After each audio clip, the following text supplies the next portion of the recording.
கிறிஸ்துவுடன் பல சகோதர சகோதரிகளே, உங்கள் யாருடையும் நம்முடைய பிதாவாகிய தேவனுடைய நாமத்தினாலும் நம்முடைய ஆண்டவர் இயேசு கிறிஸ்து நாமத்தினாலும் உங்களுக்கு கிருபையும் சமாதானம் உண்டாவதாக வாழ்த்து நான் வரவேற்கிறேன். இந்த நாளிலே நான் ஒரு செய்தி என்னவென்றால், நாங்கள் பார்த்தது போல அதே செய்தி தான். தேவனுடைய கரங்கள் என்ற தலைப்பில் நம்ம பார்க்க போகிறோம். அந்த தேவனுடைய கரங்கள், அவருடைய வல்லமை, அந்த கரங்களிலே இருப்பது ஆசீர்வாதம் என்ன, அந்த கரங்களை விட்டு நாம் வெளியே வந்தால் அது எவ்வளவு பயங்கரமானது என்பதை குறித்த ஒரு பாடமாக நாம் இந்த நாளில் பார்க்க போகிறோம். இதற்கு ஆதாரமாக என்னுடைய 10ஆம் அதிகாரம் 31ஆம் வசனத்தில் அங்கே ஜீவனுள்ள தேவனுடைய கைகளில் விழுகிறது பயங்கரமாய் இருக்குமே. ஜீவனுள்ள தேவனுடைய கரங்களில் நம்ம விழுவது பயங்கரமாக இருக்கும். அப்போ இந்த வசனம் ஒரு பயங்கரம் என்பதை குறித்து பேசுகிறது. பயங்கரம் என்றால் தேவனுடைய ஒரு கோபாக்கனை, அவருக்கு நியாய தீர்ப்பு என்பதை பற்றி இந்த வசனம் நமக்கு பேசுகிறது. முதலாவதாக நாம் தேவனுடைய கரங்கள் என்று, அந்த கரங்களில் இருக்கிற வல்லமை, கரங்கள் என்று சொல்லும்போது தேவனுடைய கிரியைகள், இவைகளை குறித்து கொஞ்சம் பார்த்துவிட்டு, அந்த தேவனுடைய கரங்களிலே நாம் இருந்தால் அது எவ்வளவோ நமக்கு ஆசீர்வாதம் என்பதை பார்த்து கொண்டு, இந்த அவருடைய கரங்களிலே விழுவது பயங்கரமாக இருக்குமே என்பது அது என்ன, அது எப்படிப்பட்ட சூழ்நிலையில் நாம் விழுகிறோம் என்பதை குறித்து நாம் கொஞ்சம் இந்த நாளிலே தியானிக்கலாம். இப்போ தேவனுடைய கரங்கள் என்றால் தேவனுடைய கிரியைகள், தேவனுடைய வல்லமை, இவைகளை குறித்து நாம் பார்க்கும்போது தேவனுடைய கிரியைகளை குறித்து ஒரு வசனம் நாம் படிக்கலாம். ஏசாயா 40ஆம் அதிகாரம் 12ஆம் வசனம்.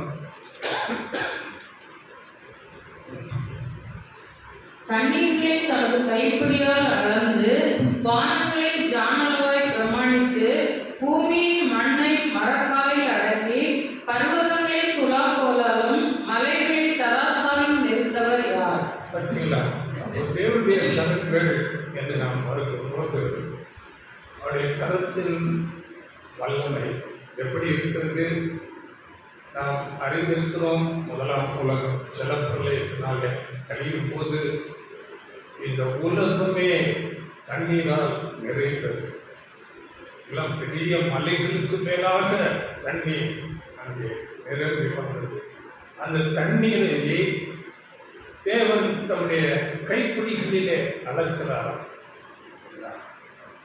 தேவன் எப்படிப்பட்டவர்!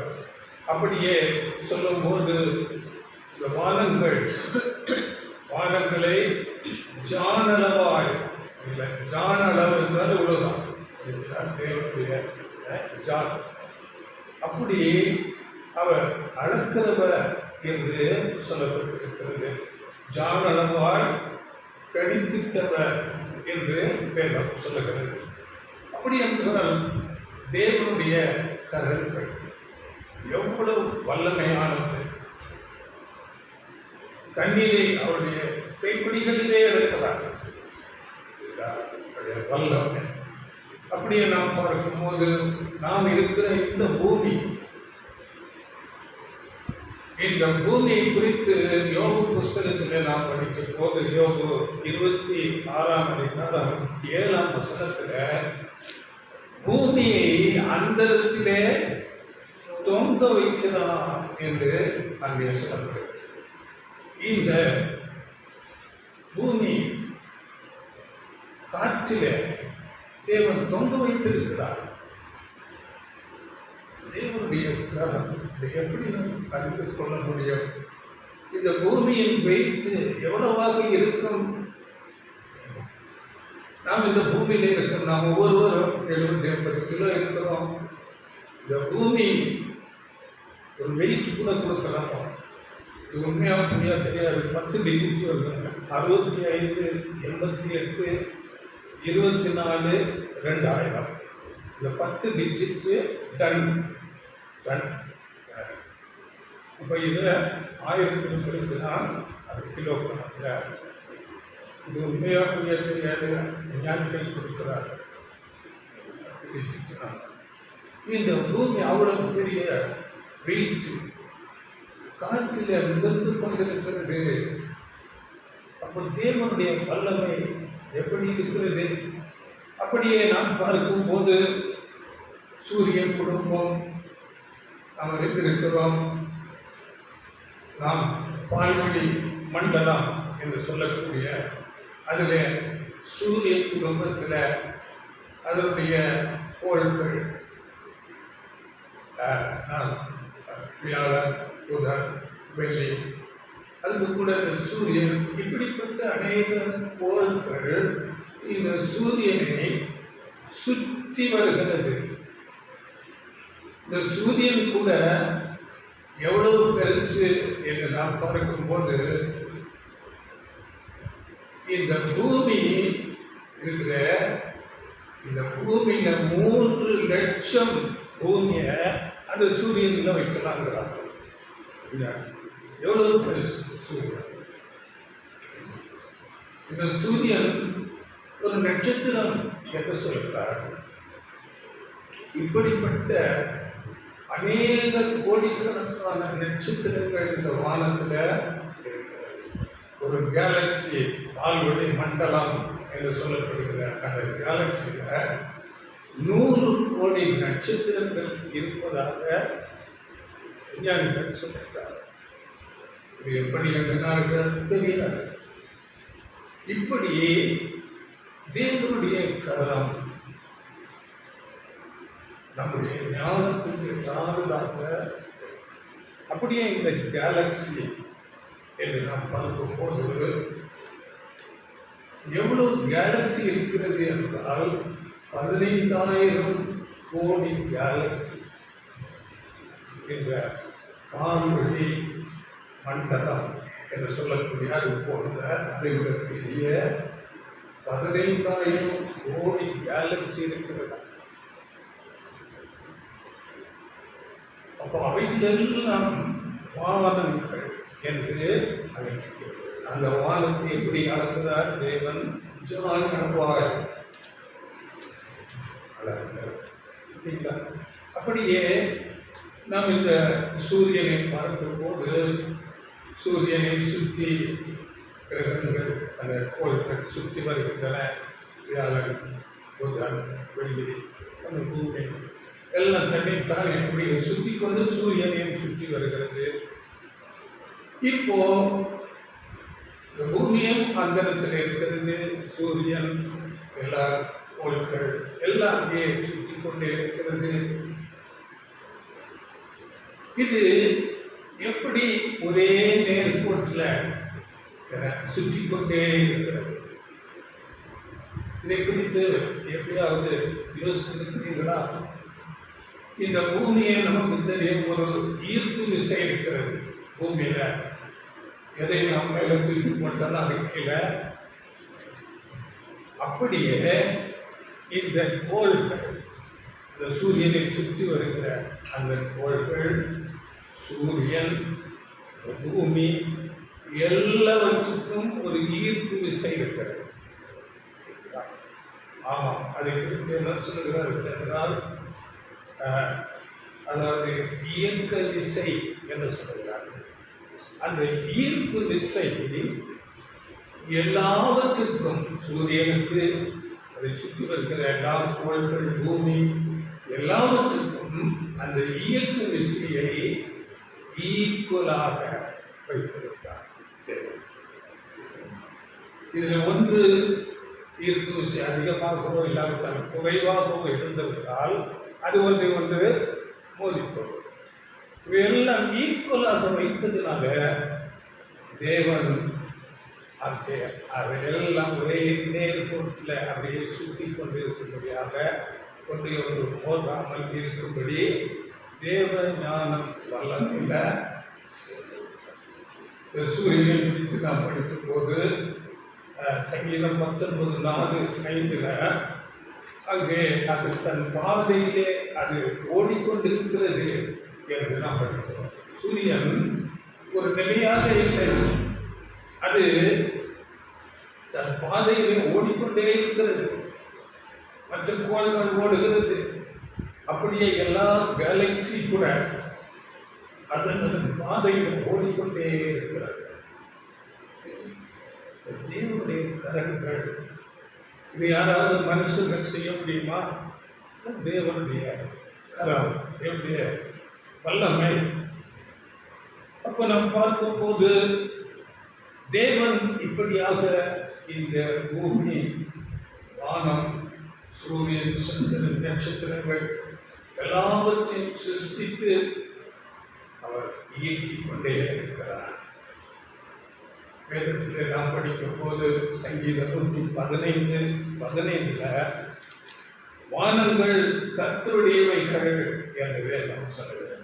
இந்த பூமியையோ மனுபுத்திரருக்கு கொடுத்தார். வானங்கள் முழுவதும் கர்த்தருடையவைகள். அந்த வானத்தையும் பூமியையும் நிரப்புகிறவராக இருக்கிறார் நம்முடைய தேவன். நாம் ஆராதிக்கிற தேவன் எப்படிப்பட்டவர்? அப்படிப்பட்ட அந்த பேரண்டம் என்று சொல்லக்கூடிய வானங்களையும் வானாதி வானங்களையும் இந்த பூமியையும் நிரப்புகிறவர். இதை குறித்து ஒரு வசனம் படிங்கள். எரேமியா 23:24 எவனாகிலும் தன்னை நான் காணாதபடிக்கு மறைவிடங்களில் ஒளித்துக் கொள்ள கூடுமோ என்று கர்த்தர் சொல்கிறார். நான் வானத்தையும் பூமியையும் நிரப்புகிறவர்களோ என்று கர்த்தர் சொல்கிறார். தேவனை விட்டு நான் மறைந்து கொள்ள முடியுமா? வானத்தையும் பூமியையும் நிரப்புகிறவர். நம்முடைய பார்வைக்கு இந்த பூமியே எவ்வளவு பெருசா இருக்குது. தேவன் வானத்தையும் பூமியை நிரப்புகிறவர். அவர் நம்மை பார்க்கிறார். இங்கே நாம் பார்க்கும்போது தேவன் வானத்திலிருந்து எல்லாரையும் பார்க்கிறார் என்று வேதம் சொல்லுகிறது. எப்படிப்பட்ட தேவன்! படிங்கள் சங்கீதம்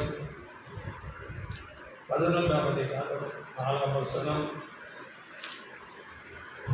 கர்த்தர் தம்முடைய பரிசுத்த ஆலயத்தில் இருக்கிறார். கர்த்தருடைய சிங்காசனம் பரலோகத்தில் இருக்கிறது. அவருடைய கண்கள் மனுபுத்திரரை பார்க்கிறது.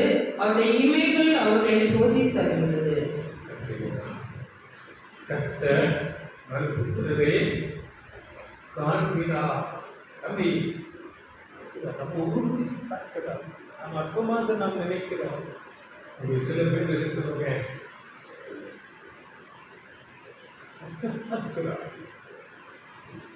நம்மை சோதித்து அறிகிறார். தேவன் கர்த்தர் உயரத்தில் வானத்திலே எங்கேயோ இருக்கிறார் என்றல்ல, அவர் நம்மை பார்க்கிறவரா, நம்மை சோதித்து அறிகிறவராக இருக்கிறார். இதே போல ஒரு வசனம் கூட சங்கீதம் அதிலே 33:13-15 கர்த்தர் வானத்திலிருந்து நோக்கி பார்த்து எல்லா மனுபுத்திரரையும் காண்கிறார். தான் வாசமாயிருக்கிற ஸ்தானத்திலிருந்து பூமியின் குடிகள் எல்லாருமேலும் கண்ணோக்கமாய் இருக்கிறார். அவர்களுடைய இருதயங்களை எல்லாம் அவர் உருவாக்கி அவர்கள் செய்கைகளை எல்லாம் கவனித்திருக்கிறார். நம்முடைய இருதயங்களை எல்லாம் அவர் அறிந்திருக்கிறார். இதை நாம் ஆண்டவர் இயேசு கிறிஸ்துவில் பார்க்கிறோம். அவர்கள் சிந்தனைகளை அறிந்து என்று அநேக வசனங்கள். அப்படியே தேவன் நம்முடைய இருதயங்களை சிருஷ்டித்திருக்கிறார். இருதயங்களின் யோசனைகளை அவர் அறிந்திருக்கிறார். அவர் வானத்தை பூமியை நிரப்புகிறவர். வானங்கள் எவ்வளவு பெரியவைகளாக இருக்கிறது, நம்முடைய யோசனைக்கு எட்டாத ஒரு தூரத்தில் வானங்கள். அப்படிப்பட்ட இடத்திலிருந்து இந்த பூமியை பார்க்கும்போது இந்த பூமி எவ்வளவு சிறியதாக இருக்கும் இல்லை? தேவனுடைய பார்வையில் அற்பமாக. நமக்கு இந்த பூமி ரொம்ப பெருசு. அந்த பூமியில கோடி கோடியான ஜனங்கள் இருக்கிறார்கள் இல்லையா? அதுக்கு தான் நாமும் இருக்கிறோம். அந்த கோடி கோடி ஜனங்களில நம்மை அழைத்திருக்கிறார் தேவன். அவரை அறியும்படியாகவும் அவருடைய குமாரனை அறியும்படியாகவும் அவருடைய மகத்துவங்களை எல்லாம் காணும்படியாகவும் நம்மை அழைத்திருக்கிறார். அப்படி என்றால் அவருடைய அழைப்பு எவ்வளவு மேன்மையானது. சங்கீதக்காரனாகிய தாவீது இந்த தேவனுடைய சிருஷ்டிப்புகளை எல்லாம் பார்த்து அவர் சொல்லும்போது சொல்லுகிறார், சங்கீதம் 8ஆம் அதிகாரத்தில், சங்கீதம் 8ஆம் அதிகாரம் 3-4 வசனங்களில், உமது விரல்களின் கிரியையாகிய உம்முடைய வானங்களையும் நீர் ஸ்தாபித்த சந்திரனையும் நட்சத்திரங்களையும் நான் பார்க்கும்போது மனுஷனை நீர் நினைக்கிறதற்கும் மனுஷகுமாரனை நீர் விசாரிக்கிறதற்கும் அவன் எம்மாத்திரம் என்றேன். பார்த்தீங்களா?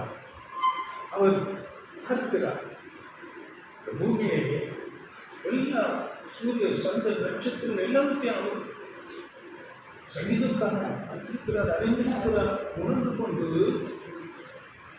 அப்படிப்பட்ட தேவன் இந்த மனுஷனை நினைக்கிறதற்கும் அவனை விசாரிக்கிறதற்கும் அவனை மாத்திரம்.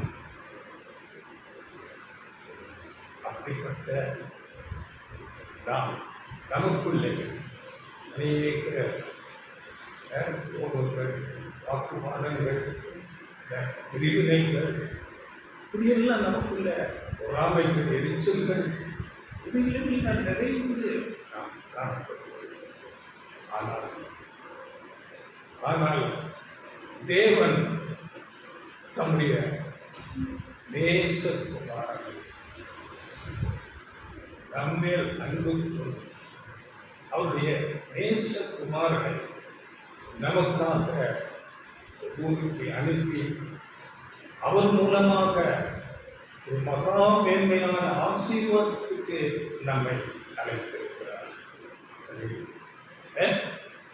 அப்படிப்பட்டவர் தேவன். அவருடைய அன்பு எப்படிப்பட்டதாக இருக்கிறது? நேசகுமாரன் இவருடைய நேசகுமாரன் இவருமே நான் பிரியமாக இருக்கிறேன். பூமியில மனுஷனுக்கு கொடுத்திருக்கிறார். இந்த மனுஷனும் பயங்கரமான ஆபத்துல அநேக வாக்குவாதங்கள், பொறாமைகள், கோபங்கள், எரிச்சல்கள் இப்படிப்பட்ட நிலையிலே இருக்கிறார். ஆனால் தேவனுடைய அன்பு அவருடைய நேசகுமாரனை நமக்காக கொடுத்து மேன்மையான ஒரு ஆசீர்வாதத்துக்கு நம்மை அழைத்திருக்கிறார். அப்படியே நாம் பார்க்கும்போது நம்மை இந்த ஆவிக்குரிய இஸ்ரேலராகிய நம்மை சபையை அழைப்பதற்கு முன்பதாக ஒரு வகுப்பாரை தேவன் முன்குறித்து அழைத்தார். அது யாரு? மோசிக இஸ்ரேல். அவர்களை குறித்து சொல்லும்போது ஏசாயா 49ஆம் அதிகாரத்தில் நான் என் உள்ளங்கைகளில் உன்னை வரைந்து வைத்திருக்கிறேன் என்று சொல்கிறார். 14ஆம் வசனம்.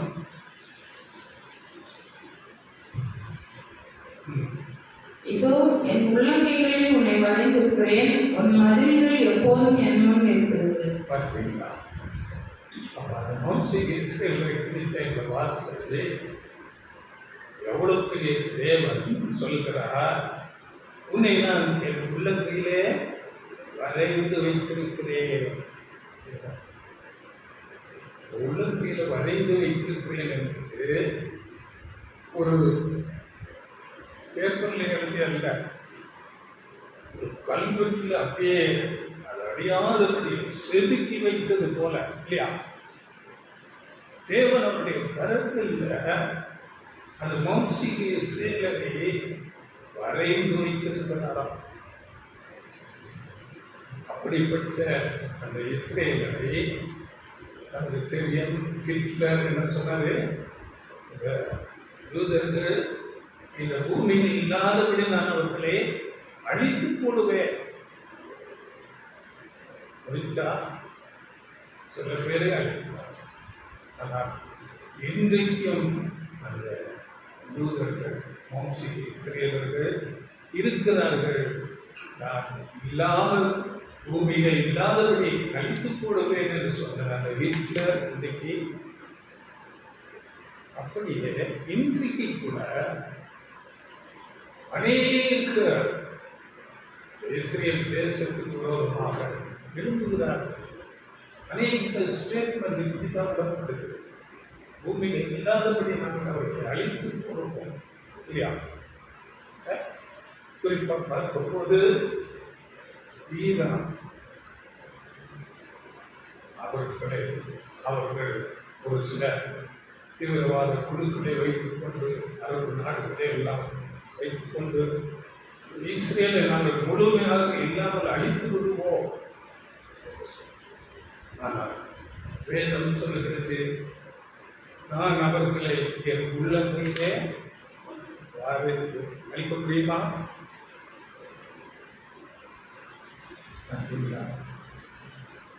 முடியாது. அப்படிப்பட்ட தேவன் இப்போ அந்த தேவனுடைய கருத்துல இன்னொருவர் இருக்கிறார். அதை குறித்து யாத்திராகமம் புஸ்தகத்திலே நாம் படிக்கலாம். யாத்திராகமம் 33வது அதிகாரம் 22வது வசனம். என் மகிமை கடந்து போகும்போது நான் உன்னை அந்த கண்மலையின் வெடிப்பிலே வைத்து நான் கடந்து போகும் மட்டும் என் கரத்தினால் உன்னை மூடுவேன். பார்த்தீங்களா?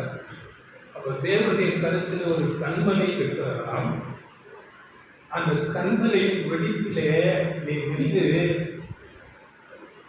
நான் கடந்து போகும் மட்டும் நான் உன்னை என் கரத்தினால் மூடுவேன் என்று மோசேக்கு தேவன் சொன்னார். இதற்கு முன்னாள் வசனங்களில் நாம் படிக்கும் போது அங்கே மோசே என்ன கேட்கிறார்?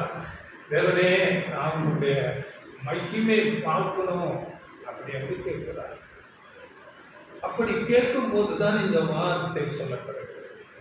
இருக்க கருத்துல ஒரு கண்மலை இருக்குது, அந்த கண்மலையில் நீ வந்து நில்லு, அப்போ நான் கடந்து போகும்போது உன்னை கருத்தினால் மூடுவேன் என்று சொல்கிறார். அப்போ பாருங்க, மோசே கேட்கிறார், உன்னுடைய மகிமையை நான் பார்க்க வேண்டும் என்று இன்னும் சொல்லும் போது 20-21 நீ என் முகத்தை காண மாட்டாய், ஒரு மனுஷனும் என்னை கண்டு உயிரோடு இருக்கக்கூடாது என்றார். பின்னும் கர்த்தர், இதோ என் அண்டையில் ஒரு இடம் உண்டு, நீ அங்கே கண்மலையில் நில்லு. என் அண்டையிலே ஒரு இடம் உண்டு, அந்த கண்மலையில நீ நில்லு. இந்த கண்மலை யாரு? சொல்லுங்க. கண்மலை கிறிஸ்துவே. அவர் மூலம் குறைந்து போது 10 நாளில் அந்த கண்மலை கிறிஸ்துவே என்று சொல்கிறார். அந்த கண்மலையின் வெடிப்பிலே வைத்து நான் கடந்து போக மட்டும் என் கரத்தினால் உன்னை. அப்போ அந்த கண்மலையாகிய கிறிஸ்துவுக்குள்ள நாம் நிற்கும் போது தேவனுடைய கருத்துக்குள்ளாக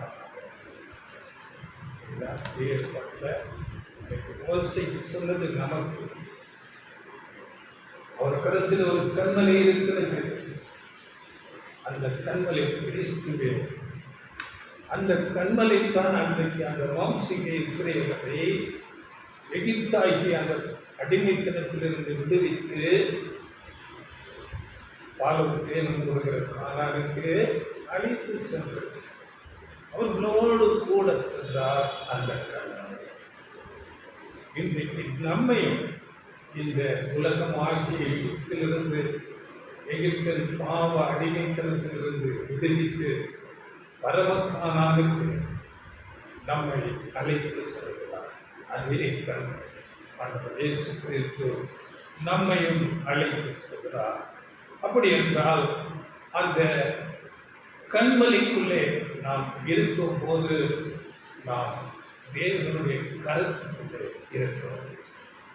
அதனால் ஆண்டவர் இயேசு கிறிஸ்து கூட சொல்லும் போது, என்னால் இல்லாமல் ஒருவரும் பிதாவிடத்திலே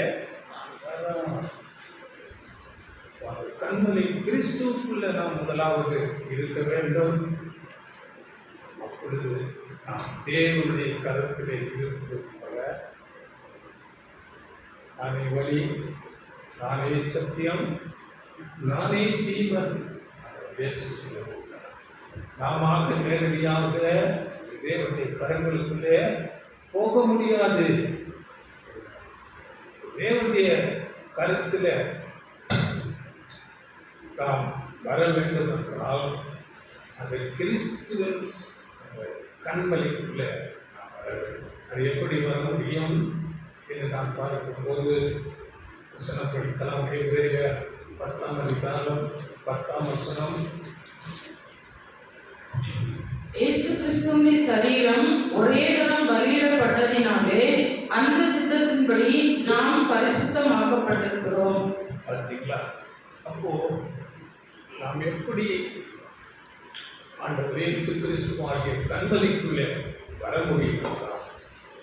அவருடைய ஈடு பலி புண்ணியம், அவருடைய விலையேற்ற மாசுற்ற ரத்தம் நமக்காக சொல்லப்பட்டிருக்கிறது என்று விசுவாசித்து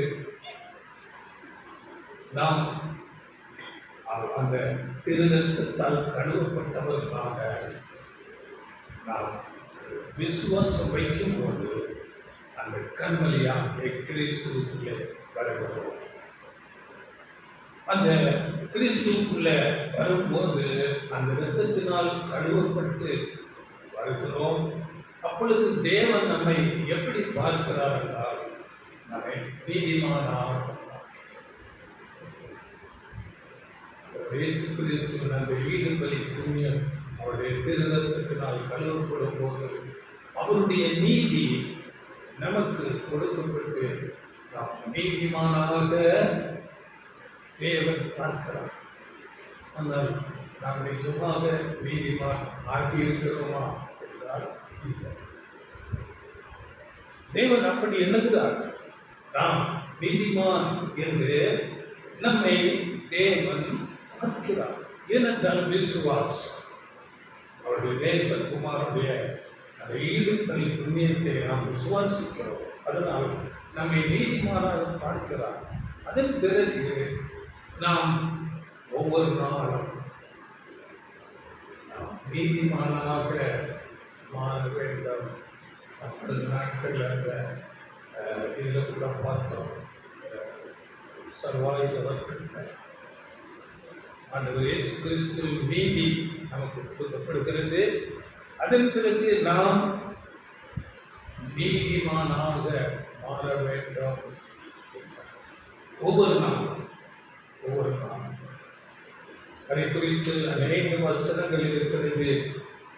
கிறிஸ்துவின் சாயலுக்கு ஒப்பாக நாம் வர வேண்டும் என்று ரோமருக்கு எழுதின 28ஆம் அதிகாரம் 29ஆம் வசனத்தில் நாம் படிக்கிறோம். தம்முடைய குமாரன் அநேக சகோதரருக்குள்ளே முதல் பேரானவராய் இருக்கும் பொருட்டு தேவன் எவர்களை முன்னறிந்தாரோ அவர்களை நமது குமாரனுடைய சாயலுக்கு ஒப்பாயிருப்பதற்கு முன்குறித்திருக்கிறார். அப்ப நீதிமான் என்ற அந்த நிலையிலிருந்து நாம் நிச்சயமாகவே அந்த கிறிஸ்து ஆகிய கண்மலையாகிய அந்த சாயலுக்கு ஒப்பாக நாம் ஒவ்வொரு நாளும். அதற்கு தான் தேவன் நமக்கு இந்த பூமியில ஒரு பீரியட் காலத்தை கொடுக்கிறார். இதை பேசியிருக்கிறது நிலத்தில் கூட 4ஆம் அதிகாரம் 11ஆம் வசனத்தில் மேலும் நாம் அனைவரும் தேவனுடைய குமாரனை பற்றும் விசுவாசத்திலும் அறிவிலும் ஒருமைப்பட்டவர்களாகி கிறிஸ்துவனுடைய நிறைவான வளர்ச்சியின் அளவுக்கு தக்க பூரண புருஷனாகும் வரைக்கும். அப்போ அது நாம் நிறைவான வளர்ச்சி பெற்று பூரண புருஷராக, வேதத்தில் பூரண புருஷர் என்றால் அங்கே நீதிமான், அந்த நிலை, நீதிமான் என்ற நிலைக்கு வர வேண்டும். நிச்சயமாகவே நீதிமானாக மாற வேண்டும். இதைத்தான் வேதம் சொல்லுகிறது. இயேசு ரத்தத்தால் கழுவப்பட்டு நான் பாவ மன்னிப்பு பெற்றுக்கொண்டேன், நான் நீதிமான் என்று உலகத்தால் போல அல்ல. நாம் ஒவ்வொரு நாளும் அந்த கிறிஸ்து காண்பித்த வழியில நடந்து, அவருடைய அடிச்சுவடுகளில் நாம் நடந்து, நாம் நிச்சயமாகவே நாம் நீதிமானாக மாற வேண்டும். அப்படிப்பட்ட நீதிமான்களைத்தான் சபை வகுப்பார் என்று சொல்கிறார். அப்படி வருகிறவர்கள் தேவனுடைய கரங்களிலே அலங்காரமான கிரீடம் என்று அந்த சபை வகுப்பறை குறித்தே சொல்லப்பட்டது. இதை குறித்து ஏசாயா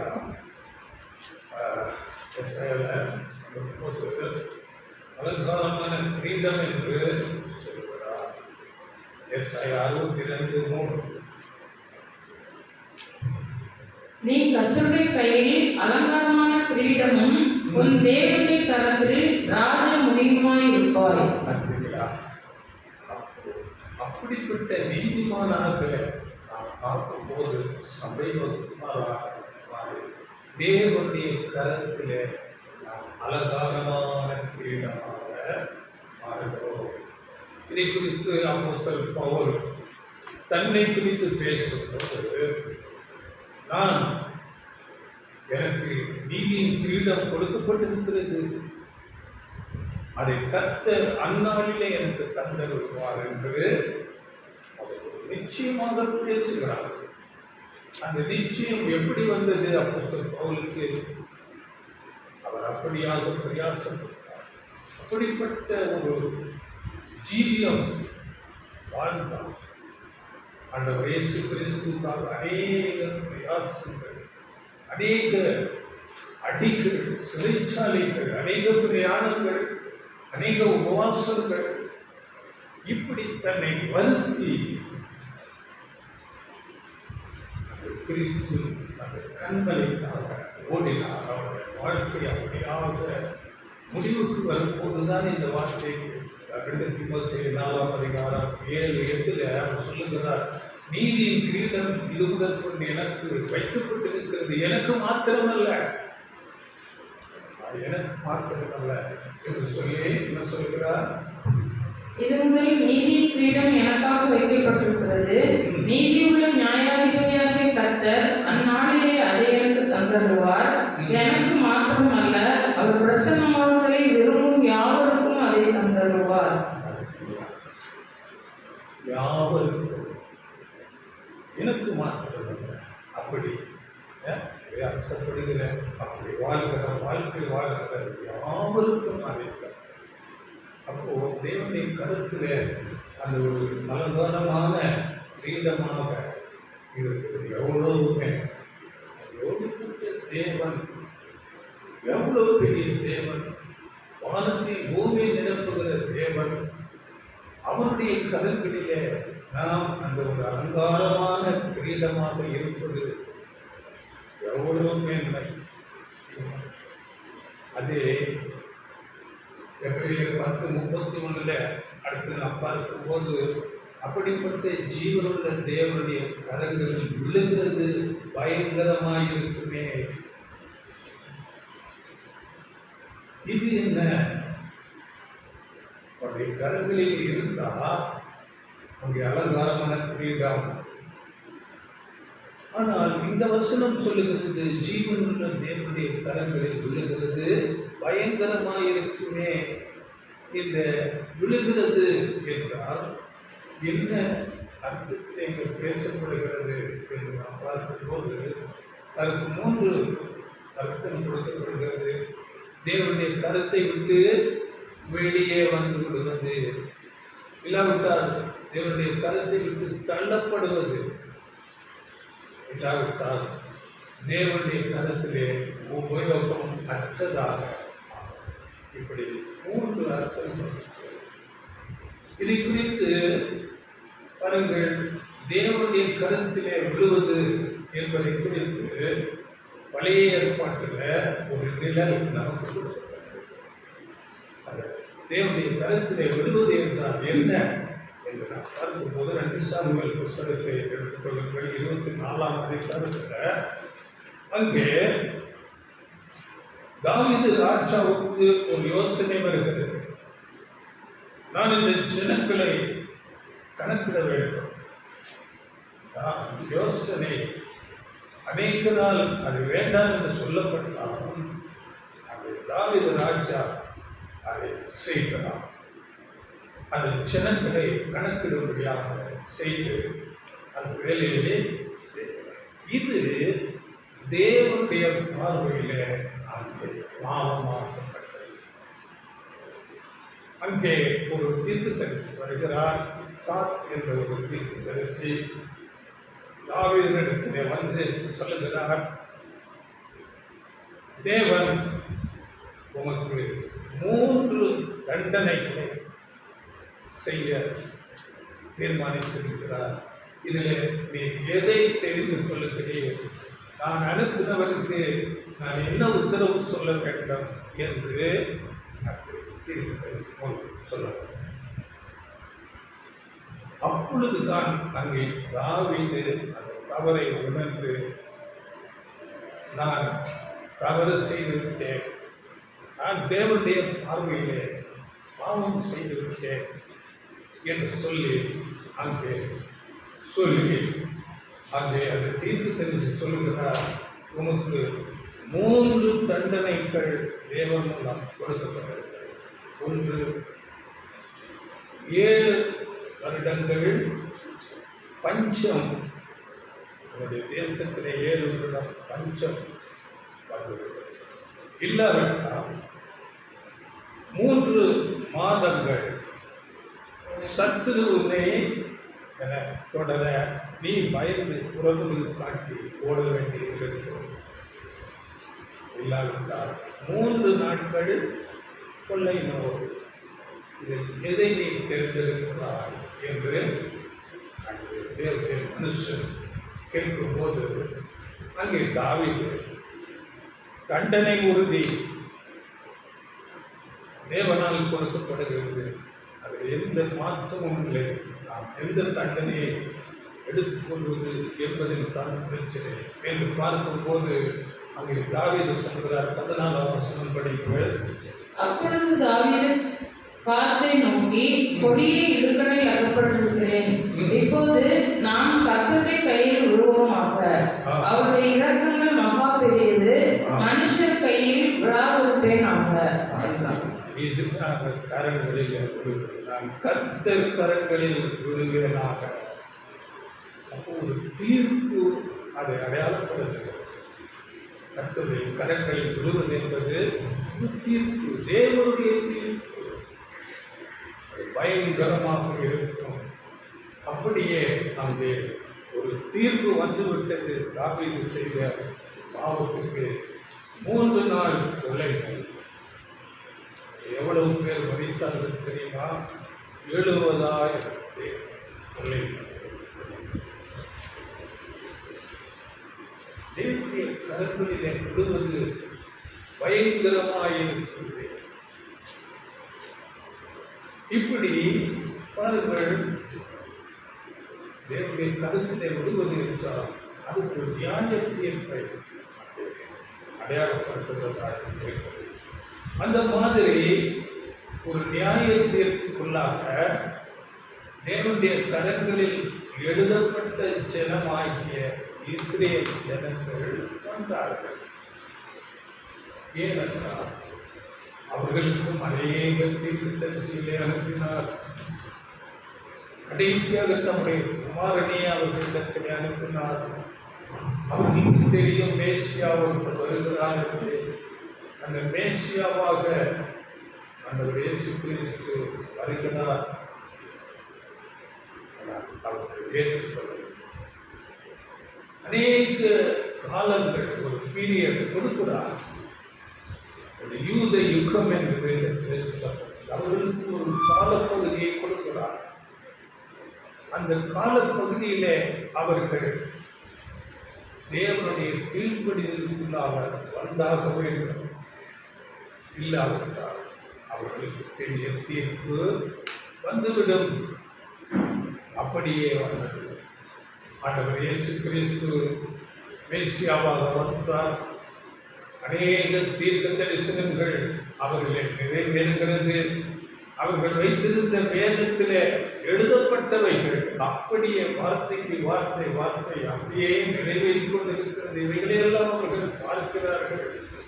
ஆனால் அநேகர் உணர்வற்றவர்களாக இருக்கிறார்கள். உணர்வற்றவர்களாக வார்த்தைக்கு கீழ்ப்படியாமல் அவரை அங்கே மரணத்துக்கு ஒப்பு கொடுத்து அவருடைய இரத்தப்படியை தங்கள் மேல் சுமத்திக் கொள்கிறார்கள். இவருடைய இரத்தப்படி எங்கள் மேல் எங்கள் பிள்ளைகள் மேலும் வரட்டும் என்று எவ்வளவு தேவ கோபத்தை சம்பாதித்துக் கொண்டார்கள். அதன் பிறகு கூட கிபி 70 வரையில் அவரை கொண்டு உருவாக்கின சீசர்கள் அப்போஸ்தலர்கள் மூலமாக அந்த யூதர்களுக்கு இஸ்ரேல் ஜனங்களுக்கு அங்கே நற்செய்தி பிரசங்கிக்கப்பட்டது. நீங்கள் அறியாமல் கொலை செய்த அந்த இயேசு தான் மேசியா என்று அவர்களுக்கு மீண்டும் பிரசங்கம் பண்ணப்பட்டது. ஒரு காலம் கொடுத்தார். ஆனால் அவர்களால் உணர்ந்து கொள்ள முடியவில்லை. கிபி 70 அங்கு பெரிய கோபாக்கனை வந்துவிட்டது. தேவனுடைய கரங்களில் விழுவது பயங்கரமாக இருக்குமே என்ற அந்த தீர்ப்பு அவர்களிடத்தில் வந்தது. கிபி 70 நாம் எல்லாரும் அறிந்திருக்கிறோம். இது சரித்திரத்தில் பதிவு பண்ணப்பட்டிருக்கிறது. ரோம சைனிகர் அந்த எருசலேம் பட்டணத்தை சூழ்ந்து கொண்டு முற்றுகையிட்டு அங்கே 10 லட்சம் ஜனங்களை பட்டயத்தினால் வெட்டி கொண்டு போட்டார்கள். வெட்டி இருக்கும் தேவ கோபம் பயங்கரமான தீர்ப்பு. அநேக சிறைப்பிடிக்கப்பட்டார்கள். மீதமுள்ளவர்கள் உயிர் தப்பினால் போதும் என்று உலகம் முழுவதும் எல்லா தேசங்களுக்கும் ஓடி போனார்கள். இதுதான் தேவனுடைய தீர்ப்பு. மகா பயங்கரமாயிருக்கும். அப்படியே இந்த தீர்ப்பை பெற்றுக்கொண்டு அவர்கள் உலகம் முழுவதும் சிதறடிக்கப்பட்டு அவர்கள் 2ஆம் குடிமக்களாக அநேக உபத்திரவங்களுக்குள்ளாக சென்று மீண்டும் அவர்கள் மேல் தேவன் கிருபை பாராட்டி 1948 தேசமாக இதை நாம் அறிந்திருக்கிறோம். இப்பொழுது ஒரு தேசமாக இருக்கிறார்கள். தேவனுடைய அன்பு ஆனாலும் அவர்களை விடவில்லை. அன்பு பாராட்டி சேர்த்துக் கொண்டார். இந்த மாம்சீக இஸ்ரேலருக்கு நடந்தது ஆவிக்குரிய இஸ்ரேலருக்கும் நடந்தது. அங்கே எப்படி நடந்ததோ அது அப்படியே பேரலாக ஆவிக்குரிய இஸ்ரேலருக்கும் நடந்ததாக அவர்களை தன் உள்ளங்கையிலே வரைந்து வைத்திருக்கிறேன் என்று சொன்னார். அதே ஆவிக்குரிய இஸ்ரேலராகிய சபை வகுப்பாரை அவருடைய கருத்திலே அலங்காரமான கிரீடம் என்று இல்லையா? அப்போ அவர்களுக்கு ஒரு காலப்பகுதியை கொடுத்தார். அந்த காலப்பகுதியில் அவர்கள் அந்த வார்த்தைக்கு கீழ்ப்படித்து அந்த கண்மணியாக கிறிஸ்துவுக்குள்ளாக இருந்தால் அது பாதுகாப்பு, ஆசீர்வாதம். அதை விட்டு தூரம் போனால் அது பெரிய வாக்கினை தண்டனையாக மாறிவிடுகிறது. அப்படியே இந்த சுவிசேஷ யுகத்திலே நாம் இருக்கிற ஆவிக்குரிய இஸ்ரேலராக நாம் அந்த கருத்துக்குள்ளே இருக்க வேண்டும். அந்த கருத்தில் இருக்கிற கண்மலைக்குள்ளே நாம் இருக்கிற கண்மலை ஆகிய கிறிஸ்துவுக்குள்ளே நாம் இருக்க வேண்டும். இல்லாவிட்டால் நமக்கு இப்பொழுது ஒரு தீர்ப்பு ஆயத்தமாக இருக்கும். அந்த தீர்ப்பு பயங்கரமாக இருக்கும். இதை குறித்து ஒரு வசனம் நாம் படிக்கலாம். 1 பேதுரு 2ஆம் அதிகாரம் 7-8 வசனங்கள். ஆகையால் விசுவாசிக்கிற உங்களுக்கு அது வெளியேறப்பட்டது. கீழ்ப்படியாமல் இருக்கிறவர்களுக்கோ வீட்டை கட்டுகிறவர்களால் தள்ளப்பட்ட பிரதான மூலைக்கல்லாகிய அந்த கல் இடறுதற்கேதுவான கல்லும் விழுதற்கேதுவான கண்மலையும் ஆயிற்று. அவர்கள் திருவசனத்திற்கு கீழ்ப்படியாதவர்களாய் இருந்து இடறுகிறார்கள், அதற்கென்றே நியமிக்கப்பட்டவர்களாயும் இருக்கிறார்கள். எப்பொழுது அது நமக்கு இடறுதற்கு ஏதுவான கல்லாக கண்மலையாக மாறுகிறது என்றால் அங்கே நாம் படிக்கிறோம் 8ஆம் வசனம், அவர்கள் திருவசனத்திற்கு கீழ்ப்படியாதவர்களாக இருந்து இடறுகிறார்கள். கீழ்ப்படியாத தேவனுடைய வசனங்களுக்கு கீழ்ப்படியாமல் போகும்போது அது இடறுதற்கு ஏதுவான கண்மலையும் இடறுதற்கு ஏதுவான கல்லும் விழுதற்கேதுவான கண்மலையுமாக. அதனால தேவனுடைய கரங்களிலே விழுவது என்றால் தேவனே தள்ளிவிட மாட்டார். தேவன் தானாக யாரையும் தள்ளிவிடுவதில்லை. ஆனால் அதற்கு மாறாக நாம் கீழ்ப்படியாமல் போகும்போது அந்த கண்மலையே நமக்கு இடர்களாக நடிக்கிறார். அப்போ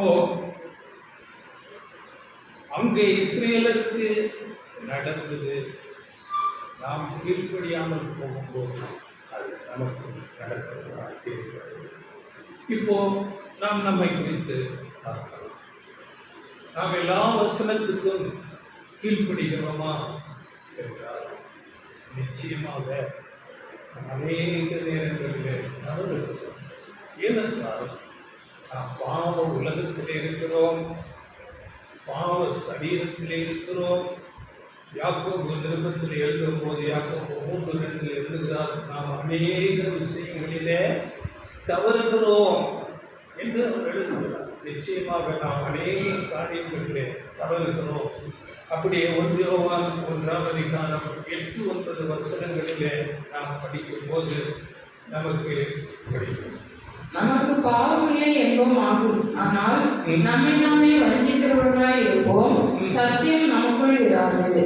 நம்முடைய பாவங்களை நாம் அறிக்கையிட்டால் பாவங்களை நமக்கு மன்னித்து எல்லா அநியாயத்தையும் நீக்கி நம்மை சுத்திகரிப்பதற்கு அவர் உண்மையும் நீதியும் உள்ளவராய் இருக்கிறார். அப்போ நம்மிடத்துல பாவம் இருக்கிறது. நாம் அநேக நேரங்களிலே தவறுகிறோம் நம்முடைய பலவீனத்திலே. அதனால நாம் ஜெபத்தின் மூலமாக தேவனுடைய வாசனத்திலே வந்து நாம் அறிக்கை செய்து ஒவ்வொரு நாளும் நம்மை பரிசுத்தப்படுத்திக் கொள்ள வேண்டும். நம்முடைய ஜெபம் நாம் தேவனுடைய சமூகத்திலே தாழ்த்தி ஜெபிக்கும் போது, பாவ அறிக்கை செய்யும் போது அந்த இயேசு கிறிஸ்து மூலமாக தேவன் அளிக்கிறார். இதை அனுதினம் செய்ய வேண்டும். ஏனென்றால் நாம் அநேக காரியங்களிலே தவறுகிறார்கள். ஆனால் இன்றைக்கு கிறிஸ்தவர்களுடைய ஜெபம் எப்படி இருக்கிறது? எனக்கு வேலை கிடைக்க வேண்டும், திருமணமாக வேண்டும், ப்ரமோஷன் வர வேண்டும், இப்படிப்பட்ட உலக பிரகாரமான காரியங்களையே அநேகர் கேட்டுக்கொண்டிருக்கிறார் கிறிஸ்தவர்கள். ஆனால் உண்மையான சபை வகுப்பார் எப்படி கேட்பார்கள் என்று அப்போஸ்தலர் பவுல் அநேக இடங்களிலே அந்த ஜெபத்தை குறித்து பேசுகிறார். அதை குறித்து 1 கொரிந்தியர் 10ஆம் அதிகாரத்தில் 31ஆம் அதிகாரம் 31 நாம் படிக்கிறோம். 1 கொரிந்தியர். ஆகையால் நீங்கள் புசித்தாலும் குடித்தாலும் எதை செய்தாலும் எல்லாவற்றையும் தேவனை மகிமைக்கென்று செய்யுங்கள். நான் என் சுய பிரயோஜனத்தை தேடாமல் அநேகருடைய பிரயோஜனத்தை தேடி அவர்கள் ரட்சிக்கப்படும்படிக்கு எவ்விதத்திலும் எல்லாருக்கும் பிரியமாய் நடக்கிறது போல நீங்களும் யூதருக்கும் கிரேக்கருக்கும் தேவனுடைய சபைக்கும் இடரல் அற்றவர்களாய் இருங்கள். சபை எப்படி இருக்க வேண்டும்? புசித்தாலும் குடித்தாலும் அது தேவநாமம் மகிமைக்காக இருக்கிறது. தேவனுக்கு ஸ்தோத்திரம் சொல்லி நன்றி சொல்லி அப்படி நாம் புசிக்க வேண்டும். எல்லாருக்கும் நாம் பிரியமாக இருக்கிறது. தேவநாமம் மகிமைக்காக நம்முடைய வாழ்க்கை இருக்க வேண்டும். இதை குறித்து அநேக வசனங்கள் இருக்கிறது. ஜெபத்தை குறித்து அப்போஸ்தலர் பவுல் எபேசியர் எழுதின நிருபத்தில் 1ஆம் அதிகாரம் 17 - 19 அங்கே எழுதுகிறார். அந்த ஜெபம் எப்படி இருக்கிறது என்றால் ஆவிக்குரிய ஒரு காரியமாக நாம் எப்படி முன்னேறி செல்ல வேண்டும் என்பதை குறித்து அங்கே சொல்லுகிறார். மாறாக இந்த உலக பிரகாரமான காரியங்களை அப்படி கேட்கவில்லை. இன்னும் எபேசியர் நிருபம் 3ஆம் அதிகாரம் 15 - 19 கூட ஒரு ஜெபத்தை குறித்து பேசுகிறார்.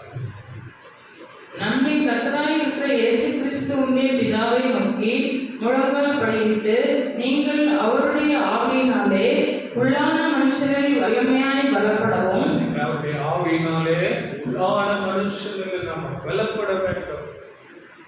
சிந்தையில் நமக்குள்ளாக இருக்கிற புது மனுஷன், ஆவிக்குரிய மனுஷன் உள்ளாக ஆவிக்குரிய விஷயத்தில் வளர வேண்டும். விசுவாசத்தினாலே கிறிஸ்து உங்கள் இருதயங்களில் வாசமாயிருக்கவும். கிறிஸ்து நம்முடைய இருதயத்தில் நம்மை பார்க்கிறவர்கள் கிறிஸ்துவை போல பார்க்கிறது. அப்படிப்பட்ட சுபாவம், சாயம், அம்சங்கள் நம்மிடத்தில் வளர்த்துக் கொள்ள வேண்டும். விசுவாசத்தினாலே கிறிஸ்து உங்கள் இருதயங்களில் வாசமாயிருக்கவும் நீங்கள் அன்பிலே வேரூன்றி நிலை பெற்றவர்களாகி சகல பரிசுத்தவான்களோடு கூட கிறிஸ்துவுடைய அன்பின் அகலமும் நீளமும் ஆழமும் உயரமும் இன்னதென்று உணர்ந்து அறிவுக்கிட்டாத அந்த அன்பை அறிந்து கொள்ள வல்லவர்களாகவும். அந்த அறிவில் வளர்கிற அவருடைய அறிவில் இதைத்தான் சபை வேண்டிக் கொள்ள வேண்டும். தேவனை அறிகிற அறிவு, அந்த இயேசு கிறிஸ்து இருக்கிற அறிவு, அவர்களில் நாம் பலப்படுகிறது. அவருடைய சாயலுக்கு ஒப்பாக, அவருடைய குணாம்சத்துக்கு ஒப்பாக மாறுவது. இதை குறித்து தான் நாம் செபிக்கிறோம். இன்னும் 2 தெசலோனிக்கேயர் படிக்க வேண்டாம். 2 தெசலோனிக்கேயர் 1ஆம் அதிகாரத்தில் 11-12 கூட அந்த ஜெபத்தை குறித்து பேசும்போது அங்கே அவங்களை எப்படி செபிக்கிறார், ஆவிக்குரிய விஷயத்தையே செபிக்கிறார். அப்படியே சங்கீதங்களில் 139ஆம் சங்கீதம் 23-24 அங்கே தேவனே என்னை ஆராய்ந்து என் சிந்தனைகளை அறிந்து கொள்ளும், என்னை சோதித்து என்னை அறிந்து கொள்ளும் என்று செபிக்கிறார். ஜெபம் இதுதான். நம்மை ஆராய்ந்து பார்க்கிறார்.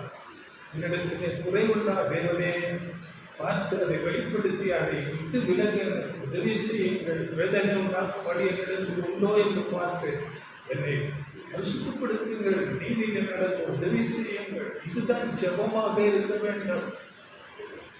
அதில் அப்படி நாம் ஜெபித்து ஒவ்வொரு நாளும் நம்முடைய பாவங்களில் இருந்து நாம் ஒவ்வொரு நாளும் கழுவப்படுகிறவர்களாக இருக்க வேண்டும். அப்படியே பாருங்கள், மாம்சீக இஸ்ரவேலரை குறித்து சொல்லும் போது அவர்களையும் தேவன் அவருடைய கரங்களிலே வரைந்து வைத்தார். அவர்களை நமக்கு ஒரு முன்மாதிரியாக எகிப்தின் அடிமைத்தனத்திலிருந்து விடுவித்து கானான் நோக்கி, பாலும் தேர் ஓடுகிற கானானை நோக்கி வனாந்திரத்திலே வழி நடத்தினார். அப்படி வழி நடத்தும் போது அங்கே ஒரு வார்த்தை சொல்லுகிறார், எல்லாரும் அவர்கள் தேவனுடைய பலத்த செய்திகளை பார்த்தார்கள், ஆனாலும் எல்லாரும் தேவனுக்கு பிரியமாய் இருக்கவில்லை என்று சொல்லுகிறார்கள். நீங்கள் 1 கொரிந்தியர் 10:5-6 வசனங்கள். 1 கொரிந்தியர் 10. அப்படியும் அவர்களில் அதிகமான பேர்களிடத்தில் தேவன் பிரியமாய் இருக்கவில்லை. ஆதலால் வனாந்தரத்திலே அவர்கள் அழிக்கப்பட்டார்கள். அவர்கள் இச்சித்தது போல நாமும் பொல்லாங்கானவைகளை இச்சியாதபடிக்கு இவைகள் நமக்கு திருஷ்டாந்தங்களாய் இருக்கிறது. திருஷ்டாந்தங்களாக இருக்கிறது. அவர்களைப் போல அது பேரலாக நம்மை இந்த உலகமாகிய எகிப்திலிருந்து பாவத்திலிருந்து விடுவித்து வனாந்தரம் அநேக பாடுகளுக்குள்ளாக நம்மை நடத்துகிறார். பரமக்கான ஆவிக்குரிய இஸ்ரவேலராக அப்படி நடத்தும் போது அநேக தேவனுடைய பலத்த செய்திகளை நாம் அறிய முடியும், பார்க்க முடியும். அப்படி பார்த்தாலும் அன்றைக்கு அநேக தேவனுக்கு பிரியமாக இல்லை. அப்படி இன்றைக்கும் நம்மை அழைத்தார், அதை இறக்கத்தினால கழுவினார், நம்மை பரிசுத்தப்படுத்தினார், நம்மை பரமக்கான அழைத்திருக்கிறார். நம்மிலும் அநேகமான பேர்கள் பிரியமாக இருக்க மாட்டார். 6ஆம் வசனத்திலே அதை படிக்கும் போது, அவர்கள் இச்சித்தது போல நாமும் பொல்லாங்கானவைகளை இச்சியாதபடிக்கு இவைக்கு நமக்கு திருஷ்டாந்தமாக ஒரு அடையாளமாக எக்ஸாம்பிளாக வைக்கப்பட்டிருக்கிறது. அந்த வசனம் 6ஆம் வசனம் படிங்க. அவர்கள் இச்சித்தது போல நாமும் பொல்லாங்கானவைகளை இச்சியாதபடிக்கு இவைகள் நமக்கு திருஷ்டாந்தங்களாய் இருக்கிறது. திருஷ்டாந்தம், அடையாளம், முன்மாதிரியாக அவர்கள் அப்படி இச்சித்தார்கள். அநேகர் விக்கிரகாராதனைக்காரர் ஆனது போல நீங்கள் ஆகாது. நமக்கு எச்சரிப்பு. விக்கிரகாராதனை நம்ம நேரடியாக விக்கிரகத்திற்கு போயிருந்து உணர்ந்துவது மாத்திரமல்ல, தேவனுக்கு எல்லாவற்றிலும் முதலிடம் கொடுக்க வேண்டும். அதை விட்டு நாம் வேறு ஏதாவது நாம் முதலிடம் கொடுத்தால் அதுதான் விக்கிரகம். அவர்களைப் போல தொடர்ந்து வரும்போது அந்த வசனங்கள் இருக்கிறது. அவர்கள் விக்கிரக ஆராதனைக்காரர்கள் போல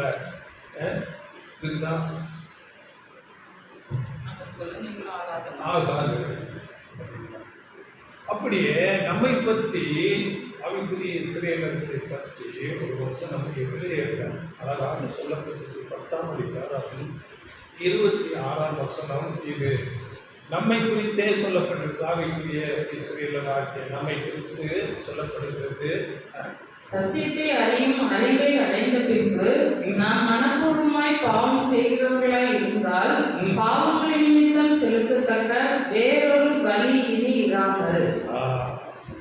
சத்தியத்தை அறிகிற அறிவை அடைந்த பின்பு நமக்கே சொல்லப்படுகிறவா, நாம் சத்தியத்தை அறிந்திருக்கிறோம், அதாவது தேவனை அறிந்திருக்கிறோம், அவருடைய திட்டங்களை அறிந்திருக்கிறோம், இந்த உலகத்தின் வெற்றிக்கு எப்படி என்று அறிந்திருக்கிறோம், அவருடைய அன்பை நாம் ருசித்திருக்கிறோம். அநேக காரியங்களை அறிந்த பின்பு சொல்லப்பட்டது சத்தியத்தை அறியும் அறிவை அடைந்த பின்பு மனப்பூர்வமாய்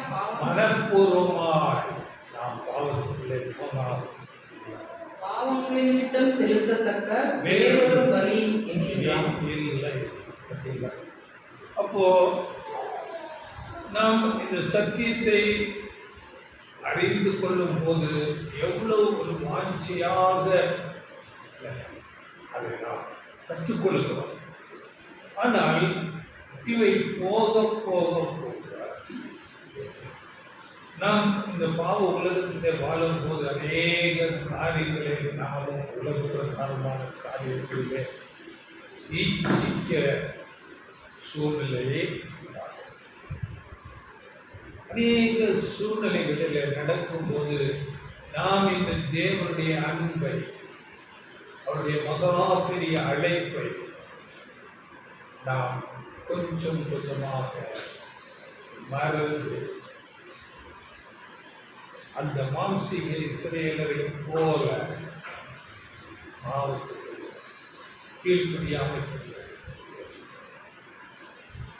ஏனென்றால் வேதத்தில் ரோமருக்கு எழுதின நிருபம் 12ஆம் அதிகாரம் 11ஆம் வசனம் எப்படி சொல்லுகிறது என்றால், படிக்கிறார், அசதியாயிராமல் ஜாக்கிரதையாயிருங்கள், ஆவியிலே அனலாயிருங்கள், கர்த்தருக்கு ஊழியம் செய்யுங்கள்.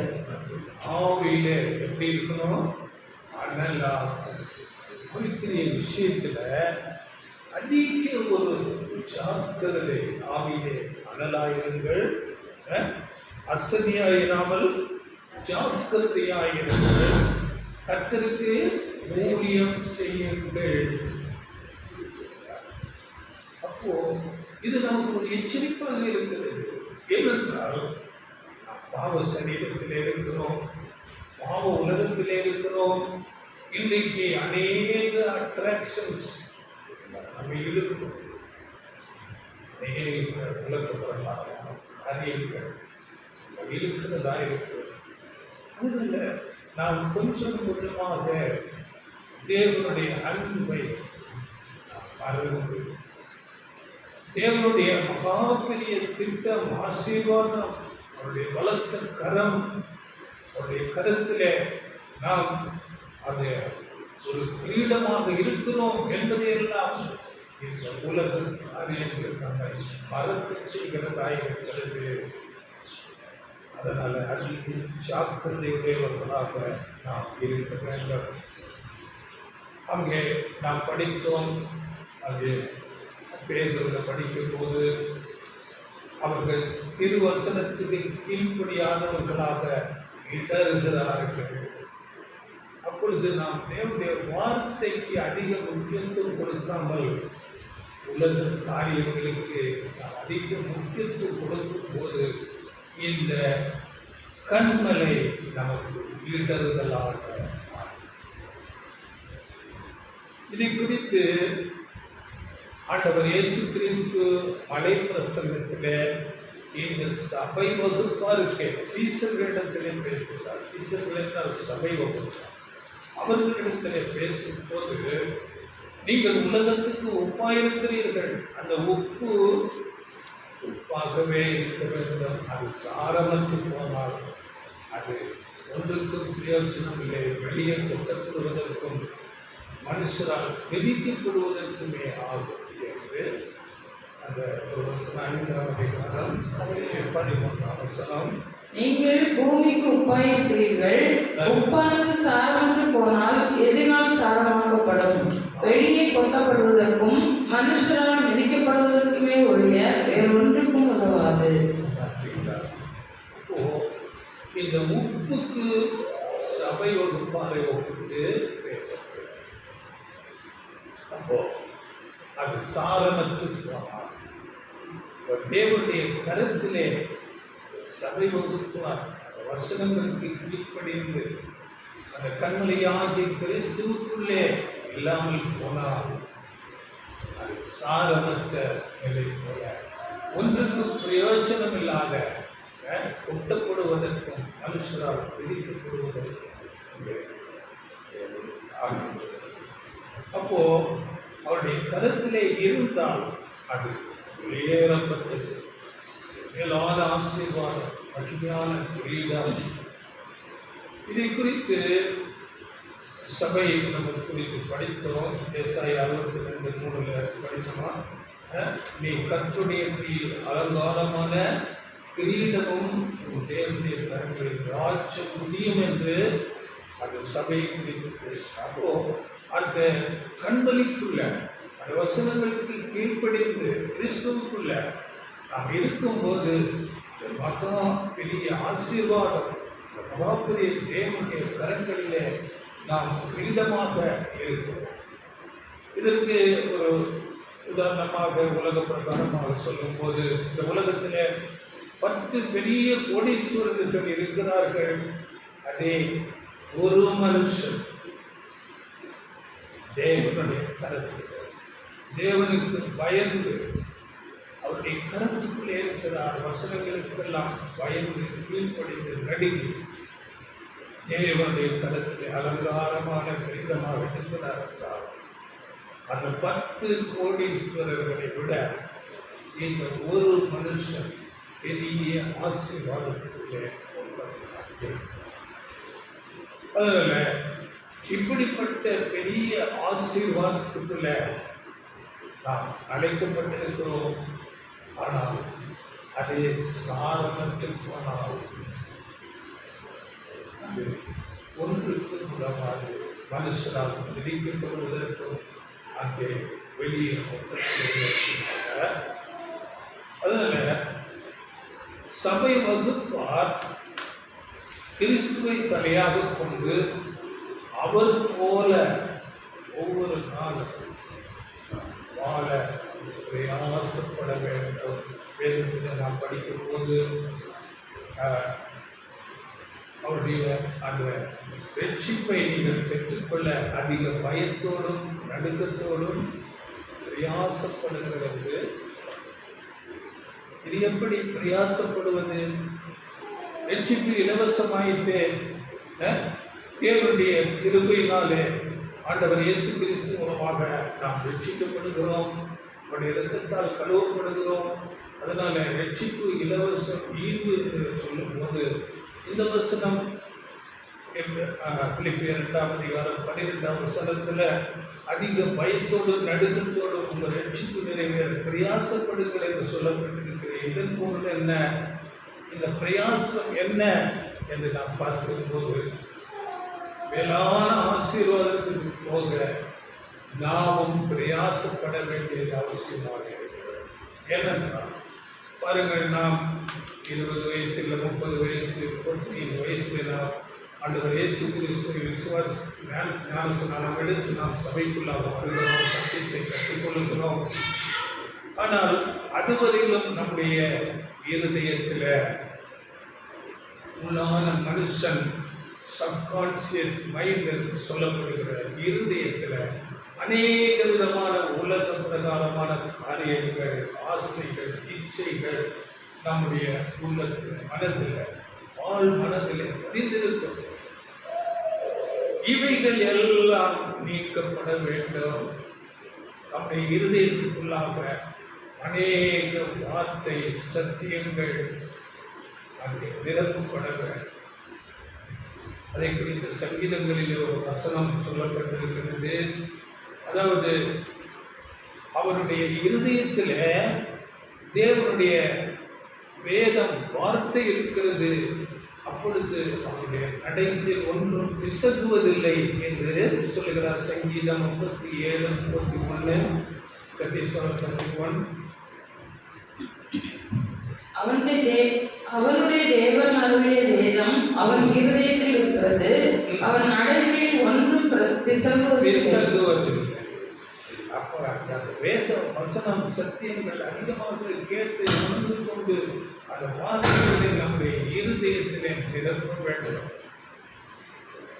அப்படியே எபேசியர் நிருபத்தில் 3:17 விசுவாசத்தினாலே கிறிஸ்து உங்கள் இருதயங்களில் வாசமாயிருக்கவும் நீங்கள் அன்பிலே வேரூன்றி நிலை பெற்றவர்கள். இப்படி அந்த கிறிஸ்துவுக்குள்ளாக நாம் இருக்க வேண்டும். அவர் நமக்குள்ளாக இருக்க வேண்டும், நாம் அவருக்குள்ளாக இருக்க வேண்டும். நம்மை காண்கிறவர்கள் கிறிஸ்துவை காண்கிறவர்களாக நாம் மாற வேண்டும்.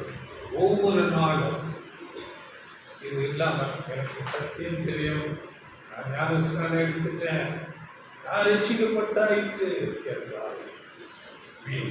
அதாவது நாம் பிரயாசப்பட வேண்டும். மேலான ஒரு ஆசீர்வாதத்திற்கு நாம் அழைக்கப்பட்டிருக்கிறோம். நம்முடைய இருதயம் என்று சொல்லும்போது நம்முடைய சிந்தை, நம்முடைய எண்ணங்கள், நம்முடைய மனத்தில் அநேகமான எண்ணங்கள் ஒவ்வொரு நாளும் வந்து கொண்டே இருக்கும். பலவிதமான ஆசைகள், உலகமான இச்சைகள், இவைகளெல்லாம் வந்து கொண்டே இருக்கும். இந்த எண்ணங்களை, சிந்தையை நாம் கட்டுப்படுத்த வேண்டும். செல்ஃப் கண்ட்ரோல் என்று வேதம் சொல்கிறது. இச்சை அடக்கம். இதை குறித்து அப்போஸ்தலன் பவுல் நீங்கள் வீட்டில் படித்துக் கொள்ளுகிற டைம் ஆகிறது. அதாவது என்னுடைய எண்ணங்களை நான் சிறைப்படுத்துகிறேன் என்று சபை கூறுகிறார். 2 கொரிந்தியர் 10 3-5 வசனங்களில் எங்கள் எண்ணங்களை நாங்கள் சிறைப்படுத்துகிறோம். எண்ணங்களை நான் கட்டுப்படுத்த வேண்டும். அது எப்படி கட்டுப்படுத்த முடியும்? நாம் ஆகிய சிந்தைகளை உடையவர்களாக இருக்க வேண்டும். கொலோசியர் 3:1 மேலானவைகளையே சிந்தியுங்கள். ஆவிக்குரிய சிந்தை. ஆண்டவர் இயேசு கிறிஸ்து வருகிறார். அவரோடு கூட நான் எடுத்துக்கொள்ளப்பட வேண்டும். நான் கிறிஸ்துவின் சரீரமாக அங்கே இணைய வேண்டும். அதற்கு ஏற்ற ஒரு தன்மை, பரிசுத்தம், நீதி என்னிலே காணப்பட வேண்டும். எபேசியரில் நம்ம படிக்கும்போது இசைவாக அந்த சபை, அந்த கற்கள் கட்டப்படுக வேண்டும். கற்கள் அப்படியாக நாம் ஒவ்வொரு நாளும் புதிதாக்கப்பட்டவர்களாக கிறிஸ்துவின் சாயலுக்காக நாம் மாறுபவர்களாக இருக்கிறோம். அப்பொழுதுதான் நாம் இந்த மேலான ஆசீர்வாதத்துக்குள்ள வரணும். இந்த சிந்தனைகளை பற்றி ஆராய்ச்சியாக சொல்லும் போது ஒரு காரியத்தை சொல்லுகிறார்கள். இது எப்படி என்றால், நாம் சிலவற்றை முடியாது என்று நினைத்து கொண்டிருந்தால் அந்த உள்ளான இருதயம் மனது அதை அப்படியே ஏற்றுக்கொண்டு செயலாற்ற ஆரம்பிக்கிறது. உன்னால் முடியாது என்று செய்யலாம். அதே முடியும் என்று உறுதியான நம்பிக்கை கொள்ளும் போது ஆள் மனதிலிருந்து எல்லா உதவிகளும் செய்வதற்கு ஒத்தாசை கிடைக்கும்.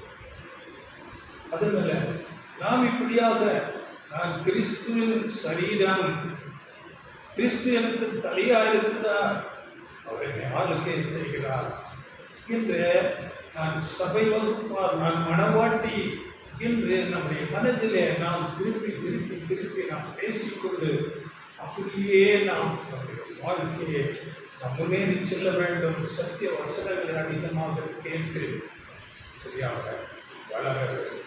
இருதயத்தில் வார்த்தைகளை நிரப்ப வேண்டும். இல்லாமல் இந்த பிரயாசத்தை எடுக்காமல் இருந்தால் நாம் தேவனால் அழைக்கப்பட்டிருக்கலாம். ஒரு காலம் வரையிலும் அநேக ஊழியர்களை கூட செய்திருக்கலாம் தேவனுக்காக. ஆனால் இந்த பிரயாசங்களை எடுத்து கிறிஸ்துவின் சாயலுக்கு வராவிட்டால் ஒரு காலம் வரும்போது நாம் தேவனை விட்டு தூரமாக பிரயாசம் எடுக்க வேண்டும். அப்படி போவது ஜீவனுள்ள தேவனுடைய கரங்களில் விழுந்து தேவன் அவர்களை வழி வாங்குவார். இதை 10 வசனத்தில் வழி வாங்குதல் எனக்குரியது, நானே பதில் செய்வேன் என்று கர்த்தர் சொல்கிறார். தேவனே பழி வாங்குவார்.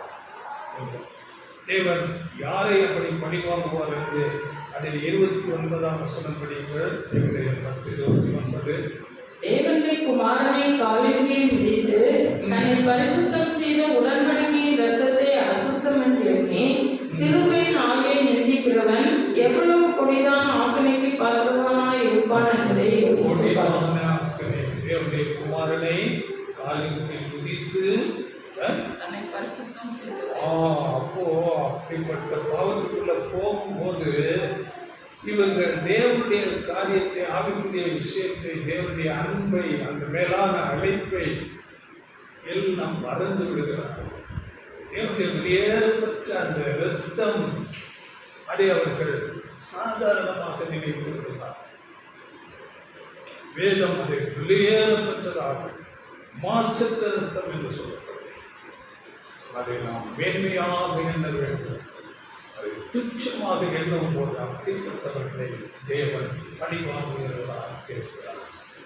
இன்றைக்கு இந்த அரசாங்கம், நாம் இருக்கிற தேசத்தில் இருக்கிற இந்த அரசாங்கம் கிறிஸ்தவர்களாகிய நம்மை பழிவாங்க வேண்டும் என்றால், ஒரு மனுஷனை பழிவாங்க எப்படி வேண்டுமானாலும் பழிவாங்கலாம் இல்லையா? அது எவ்வளவு பயங்கரமாக இருக்கும். அதே தேவன் ஒரு மனுஷனை பழிவாங்குகிறார் என்றால், தேவன் எப்படிப்பட்ட தேவன் பார்த்தாலே வல்லமை என்ன அவர் பழி வாங்கினார். பயங்கரமாக இருக்கும். அங்கே அவருடைய குமாரனுடைய ரத்தத்தை அங்கே நாம் துச்சமாக நினைக்கும் போது பழி வாங்குவது. அதனால தேவனுடைய கரம் நன்மை செய்கிறதாக இருக்கிறது. அதை நாம் பழிவாங்கும் கரமாக மாற்றாதபடி சத்தியத்துக்குள்ள வந்த நாம் அதிக ஜாக்கிரதையாக அனலாக ஆவிக்குள்ளே செய்கிறோம். அனலாயிருங்கள் என்று சொல்லப்பட்டிருக்கிறது. 1 கொரிந்தியர் 10:3-5 வசனங்களிலே படிக்க வேண்டாம், வீட்டிலே படித்துக் கொள்ளுங்கள். படிக்கும்போது அந்த இஸ்ரேல் ஜனங்களை குறித்து வம்சிக இஸ்ரேலர் அவர்கள் எல்லாரும் ஒரே ஞான ஓச்சனத்தை புசித்தார்கள், ஒரே ஞான பானத்தை குடித்தார்கள். ஆனால் அதிகமான பேர்களிடத்திலே அவர் பிரியமாக இல்லை என்று. இது நமக்கு மாதிரி. எபிரேயர் 10 இந்த சுவிசேஷ யுத்தத்தில் சபை வகுப்பாருக்கு சொல்லப்படுகிற காரியம் ஆவிக்குரிய இஸ்ரேலருக்கு. அதனால அன்றைக்கு வம்சிக இஸ்ரேலர் அநேகமான பேரிடத்திலே தேவன் பிரியமாய் இல்லை என்று நாம் படித்தோம்.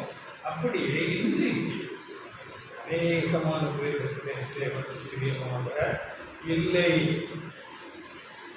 ஏனென்றால் இப்படிப்பட்ட ஒரு உலக பிரகாரமான காரியங்களுக்கு காலம் போக போக போக அதை அற்பமாக எண்ணி பின்வாங்கி கொண்டிருக்கிறார்கள். இன்றைக்கு சபைக்கு ஒரு நியாய தீர்ப்பு நடந்து கொண்டிருக்கிறது. படிக்கும் போது 1 பேதுரு 4:17 நியாய தீர்ப்பு தேவனுடைய வீட்டிலே துவங்குகிறது. இன்றைக்கு நமக்கு தீர்ப்பு நடந்து கொண்டு இருக்கிறது என்ற ஒரு சிந்தை நமக்கு எப்போதே இருக்க வேண்டும். ஒரு குற்றவாளிக்கு இன்றைக்கு தீர்ப்பு என்றால் எவ்வளவு பயத்தோடு இருப்பார். ஜட்ஜையா எவ்வளவு வருஷம் நமக்கு தண்டனை கொடுக்க போகிறாரோ என்று அப்படிப்பட்ட பயம் நமக்கு இருக்க வேண்டும். அதனால பழி வாங்குதல் எனக்குரியது, தேவன் பழி வாங்குவார். நாம் இந்த நாளிலே யோசனை பண்ண வேண்டும். நாம் அந்த பழி வாங்குகிற அந்த கருத்தில் இருக்கிறோமா, இல்லாவிட்டால் அவருடைய நன்மையான கருத்திலே ஜீவ கிரீடமாக, அலங்காரமான கிரீடமாக நாம் இருக்கிறோமா என்று யோசிக்க வேண்டும். சாரணத்து போனால் அது கொட்டப்படுவதற்கு, விதிக்கப்படுவதற்கு ஏதுவாக இருக்கிறது. அதனால அநேக வசனங்கள் இருக்கிறது. நாம் வார்த்தைகளை அதிகமாக படித்து உணர்ந்து கொண்டு பழைய மனுஷனை நாம் கலைந்து போட்டு புதிய மனுஷனை நாம் தெரிந்து கொள்ள வேண்டும். இதை குறித்து அநேக வசனங்கள் இருக்கிறது. நீங்கள் இதை வீட்டில் படித்துக் கொள்ளுங்கள்.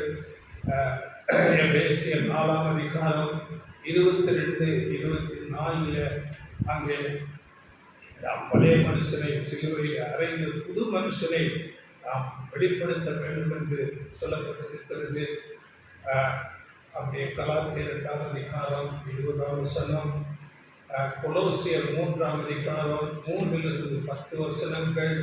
இவையெல்லாம் தன்னை சிருஷ்டித்தவருடைய சாயலுக்குமாய் பூரண அடிப்படைப்படி புதிதாக்கப்பட்ட புதிய மனுஷனை தரித்துக் கொள்ளுங்கள் என்று. இதெல்லாம் வசனங்கள், தேவனுடைய வார்த்தை.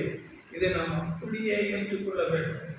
அப்படியே பழையவைகள் எல்லாவற்றையும் விட்டு புதிய மனுஷனாக கிறிஸ்துவின் சாயலுக்குமாக நாம் வருகிறவர்களாக இருக்க வேண்டும்.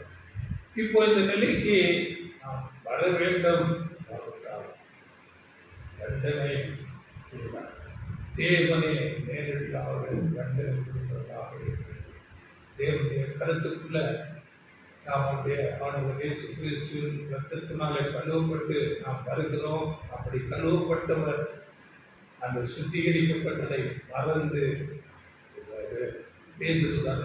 சுத்திகரிக்கப்பட்டதை மறந்து குருடரான நிலைக்கு நீங்கள் போகாதிருங்கள் என்று சொல்லிக்கொண்டு அப்படியே 2 பேர் 2:20 படிக்கும் போது அங்கே 2 காரியங்களை சொல்லுவோம். ஒன்று, கழுவப்பட்ட பன்றி அங்கே சேற்றில் மீண்டும் விழுவது போலவும், இன்னொன்று நாய் கத்துனதை தின்பது.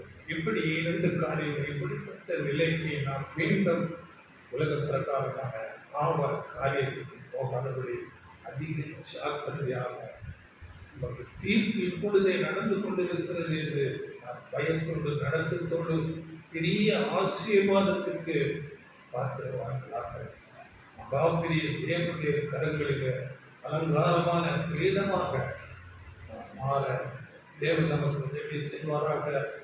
அப்படி மாறுவதற்கு நாம் அதிக பயத்தோடும் நடுக்கத்தோடும் நாம் பிரயாசம் எடுக்க வேண்டும். அந்த பிரயாசம் சக்திகளை அதிகமாக கேட்க வேண்டும், தியானிக்க வேண்டும், அந்த வார்த்தைகளை இருதயத்தில் பதித்துக் கொள்ள வேண்டும், வார்த்தைகளை நடக்க வேண்டும், அவருக்கு ஊழியம் செய்ய வேண்டும். அதுதான் ரோமர் 12:11 நீங்கள் தேவனுக்கு ஊழியம் செய்ய வேண்டும். ஆவியிலே அனலாயிருங்கள்.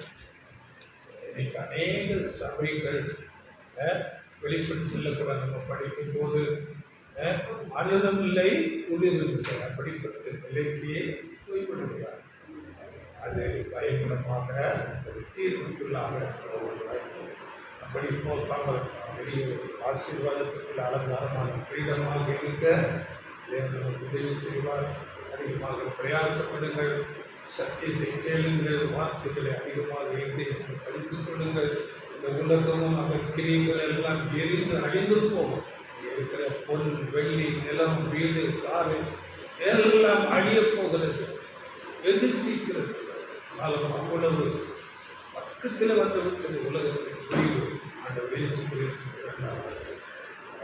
சாக்கடையோடு பயிற்சி சொல்லிக் கொள்ள பிரயாசப்படுவோம். ஆசிரியர்